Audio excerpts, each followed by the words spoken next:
It's another beautiful Sunday afternoon. This is Rubbin'Minds. Welcome. My name is Ebuka Obiuchi, and thanks a lot for joining us today. We did celebrate Democracy Day during the week.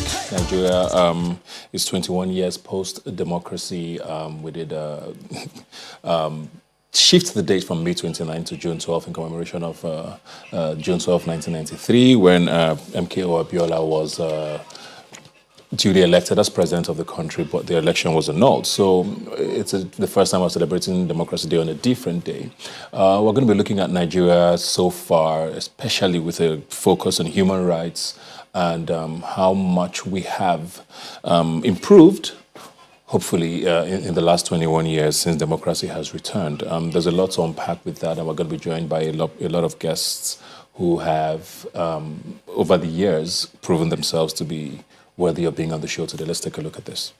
Nigeria has enjoyed 21 years of uninterrupted democracy from 1999 till date. But how did we get here? Who are those that were at the forefront of this human rights movement? Who are some of these people who, without the use of social media, made giant strides for different agendas that they were involved in? Has the protest culture in Nigeria been effective? How did the annulment of the June 12, 1993 elections impact democracy today? On Rubbin'Minds, we chat with Dr. Sam Amadi, a senior legal counsel, and human rights activist, Dr. Joe Okei-Odumakin, who have been at the forefront of human rights activism.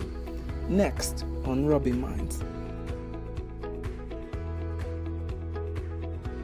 All right, welcome back. Yes, we're going to kick off the conversation immediately. I'm joined now from Abuja by Dr. Sam Amadi, a lawyer and a consistent vocalist when it comes to Nigerian issues. Thanks a lot for joining us today, sir.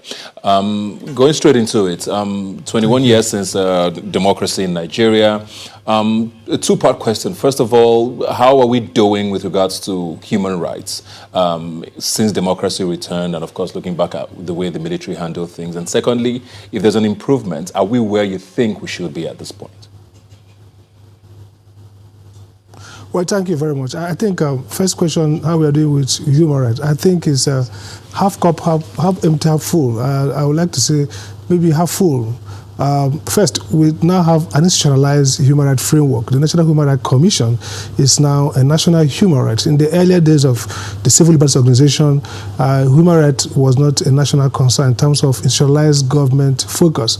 We had NGOs like the CLO and others doing it as against government. But today, based on existing international protocol and best practices across the world, the Nigerian government incorporated the National Human Rights Commission as the nation's own human rights watchdog. So in a sense, you can say some institutional support for human rights. Again, we've seen also increasing number of human rights, diversification in human rights. We've seen gender right-based organizations. We've seen those who veer into public policy, like some of us did. I've seen those who are doing into development. So you can see greater diversification in the institutional framework for dealing with human rights. But if you look at human rights in terms of observation and observance, in terms of experience, what people have benefited, in terms of respect for these rights, I think you've not done very well. Today, we're talking about the rape being more like a pandemic, and many states have refused to enact laws like the Child Rights Act, Violence Against Women, and several other women equality rights laws. Most of the states have not done so. So essentially, we've not done well on that area. Look at issues around freedom of press, which the Nigerian press has been very, very historic in terms of fighting for democracy and human rights. Even under the military, it was such a great time for the press. Today, we see the press coming under greater and greater onslaught, especially bloggers and social media activists. We've seen people being arrested and unusual resort to terrorism charges against indecent or inconvenient speech. So we've not done much in terms of really expanding the realization and the enjoyment of these essential rights. We've done well in terms of the growth of human rights advocacy. Like I said, moved from a single the political rights and civic right focus to now economic rights, to poverty issues, equality, underrepresentation, gender, and so on. So it's a thriving sector. But in terms of government respect for human rights, in terms of the institutions like the police actually playing by the rule of fair policing, rules against impunity. In the context of even the courts themselves, judiciary, enforcing these rights, we've not done very, very well. We've seen that our bail processes are still bad. We've not been able to, we've not been able to create a universal and coherent framework for dealing with bail. Yeah. Sorry to cut you there. I'm very, very particular about the issue of journalism and, the press, which you've talked about. Nigeria continues to rank very poorly with regards to freedom of speech, or press freedom, I beg your pardon. And 21 years down the line, we've had cases in the past where journalists were blown up in their homes, media organizations were shut down. It looked like, with democracy and the military gone, things like this would be a thing of the past. But like you've said, we still have this happening today where media personalities get missing. Journalists just disappear into thin air or get arrested for certain stories they publish. Why are we still there today? Well, I think partly because we got into democracy without internalizing the values. It could be, we can call our democracy rushed democracy. I was a counsellor with Chief Gado Fawemi when we started the National Conscience Party, which was actually myself, Chief Gado Fawemi, and Professor Kiyamo. And the idea was to force the military to allow for partisan politics. And of course, by 1999, when Obasanjo became president, it's also symbolic that the first Nigerian civilian president after a long period of military rule was a former general. And so there's some argument that perhaps we got the shell without the real thing, in terms of civilian values of democracy. So we left the value, actually. We have built around consolidation. Today, Nigeria is rated as one of the countries that have entered into the stage of consolidation, when we have handed power from one civilian regime to the government to another. But we've not really internalized these values. Again, if you look at, take for example, the press freedom. In the States, there's so much oppression of, bare naked oppression of media. People have been arrested, and the DSS that's supposed to deal with terrorism is not dealing with, considering free speech as the main threat to national development and national security. So I think that's a degeneration in terms of both the quality of the institutions and their response. And of course, this all relate to the failure to internalize the values of democracy, even as we adopted the electoral processes of democracy, the institutions, the National Assembly, or the framework. But the values that define them, even in terms of independence of these institutions, we don't have them. So press freedom becomes, we run more like a prebendal politics, where client, patron client. The politicians have hijacked the system, and those who are in opposition are now being, they become victim of state terror. So primarily, it's a failure of institution, it's the absence of the effective absence of the values of democracy, and then ability to institutionalize and entrench this value. Again, poverty has also helped to destroy the capacity of people to resist. Right. So you see a pocket of resistance from maybe some civic groups, bloggers, and middle class people. But the most of the Nigerian population as against under military rule, when we had mass-based movement, we could have protests for like weeks, and streets are filled up. Today, people are consumed with the question of poverty. So the leaders have weaponized poverty, and therefore has created little opposition, and so it's easier to target and isolate few of those people who you can call the chattering class. All right, so Dr. Sam Amadi, let me the failure to institutionalize these values. Thank you. From one doctor to another, we're joined now by Dr. Joe Okei-Odumakin, of course, who's a human rights activist. And just leading off from what Dr. Sam Amadi has said, there is something I wanted to talk about, which is the issue of protest, and speaking up as Nigerians. There's a constant accusation that this generation seems to be just filled up with keypad warriors, people who can't stand up or take to the streets and fight for their rights. Is this as a result of the fact that what Dr. Sam Amadi has said, that poverty has been weaponized and we are made incapacitated by government, or are we lazy, or has government found a way of just stifling protest these days? Well, flowing from what Dr. Sam Amadi said, my good friend, there's a relative law followed by abject poverty, where our country has become the headquarters of poverty.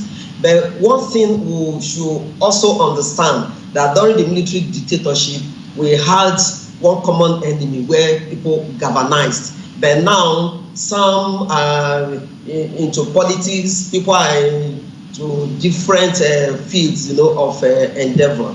But more importantly, government must ensure that ambience of peaceful protest is allowed, and it's allowed because you see that at times people want to come out. In those days, in several years, we practiced pseudo-democracy, then from pseudo-democracy flow to dictatorship, several years of agitation rather than enjoying democracy. So now, although we still have people are not completely cowed, we still have people who engage in protest, but I think that a lot more needs to be done. Now we have come to the time that people should agonize less and organize more. And also in doing that, the government should also have enough political will. The security agencies should be more tolerant and allow people. A lot of people want to come out, they are scarce thief, but we still have people who have been emboldened, and we cannot allow opportunity to continue to thrive if we do not act. Poverty has been used as a strong weapon in making people not to see that in terms of protest, it's not like a 100 meters race. It's going to keep gathering momentum. I mean, if you think about military dictatorship, then that when we have protests, it's not the time that you'll be taking selfie or bullets and maiming and killings. So now we have democracy. So I just want to appeal, to our young ones and others that the transfer now says that every onlooker is either a coward or a traitor. So we cannot continue to be onlookers. We must ensure that when things go bad, we speak up, because our lives begin to end the day we become silent about things that matter. That's also Is it possible that it's time to start rethinking, the way we get across our message to government? There are many people who believe that, protests don't yield any results. I think for a lot of people, the last time we got anything out of a protest might have maybe the Enough is Enough protest, which is over 10 years ago. Most people don't think that we protest, we get shot at and everybody goes back home and the government still does what they need to do. technology is available now. Are there ways we should start rethinking how we get across to government with our issues? I think that the age of social media and internet has enabled, when people go out on protest, there's crackdown. But with social media, with internet, people can use other means in reaching out, in carrying out protests, writing petitions, and galvanizing people for change, going to the National Assembly, lobbying, various forms that can be used. We saw what happened during military dictatorship and even June 12. People were so persistent. So the age of social media, I believe that one thing is certain, that when we talk about power, is we have to demand for something before we get it. And it's not on a platter of gold. So there must be that ambience, the security. There must be a level playing ground. Our people, non-violence pays at all time. So I think that the social media can be used as a form of campaign in order to, fill the gap in the physical protest that we have. Not to even talk about the era of COVID-19 coronavirus, where gathering and all other things, we endanger other people's lives. Okay, let me just go back to Dr. Sam Amadi now and just wrap it up. I don't know, are you, Dr. Sam, are you positive? Are you feeling hopeful with the future, with our human rights record currently and where we're headed? Well, in terms of records, we don't have a good record, but in terms of the consciousness that we are seeing, for example, we've seen the National Human Rights Commission also coming up during this COVID, reporting very well on violations of rights and willing to take action. So those kind of institutional response gives hope. Again, technology has helped a lot. Like she said, we know that naming and shaming is easier, and that's critical for government. No matter how brutal governments are, they don't like to feel to be painted bad. So you have to, if you paint the ugly very dark, it makes them feel frightened. So using social media, using information to change narrative and, of course, incentivize good behavior on part of government is helpful. So digital tools enable us to do more with little. Well, the issue about protest, physical protest is very important because some violations require paralyzing the states in a way that it can really be forced to take decisions. Look at what's going on in the U.S. So